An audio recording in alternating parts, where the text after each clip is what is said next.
Hello, जय श्रीराम मित्र आणि मैत्रिणींनो. आज होती मोहिनीची ॲनिव्हर्सरी आणि तिने सर्वांना जेवायला बोलवलं होतं.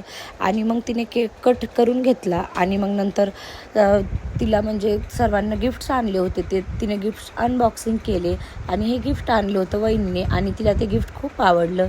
आणि मग नंतर आज आम्हाला जायचं होतं सासूबाईंच्या इकडे कोंडव्यामध्ये, कारण आज रात्री आमची ट्रेन होती. आणि मग मोहिनीनं आम्हाला सर्वांना बाय बाय केलं आणि आम्ही निघालो मग कोंडव्यासाठी.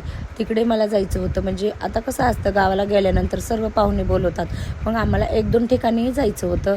मग तिकडेही गेलात आम्ही. आणि पहिलं आम्ही लग्न झाल्या पुण्यामध्येच होतो, कारण तेव्हा आम्हाला शिव वगैरे नव्हता. तर मग आम्ही पुण्यामध्येच होतो आणि तिथे लल्लाचे म्हणजे जिथे जो काम करत होता ते मालकही होता, त्यांनाही भेटायला जायचं होतं. आणि फायनली आम्ही सर्वांना भेटून आलो. आणि आल्यानंतर मग आमची रात्री ट्रेन होती.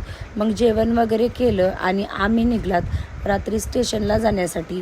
आणि मग तिथून आल्यानंतर आम्ही फायनली पोहोचलो पुणे रेल्वे स्टेशनला. आणि मग तिथे रेल्वे स्टेशनला गेल्यानंतर मग आम्ही ट्रेनमध्ये बसलो आणि जेवण वगैरे केलं आणि फायनली आमची ट्रेन निघाली आणि आम्ही पोहोचलो परळीमध्ये. आणि परळीला बघून जे सुख आम्हाला भेटलं ना, ते खरंच सुख कुठंच नाही आहे. आणि मग मी नंतर घरी आले आणि मग तेव्हा कुठं माझ्या जीवात जीव आला. घरी आल्यानंतर अगोदर सर्व फेकलं आणि झोपी गेले. Bye bye.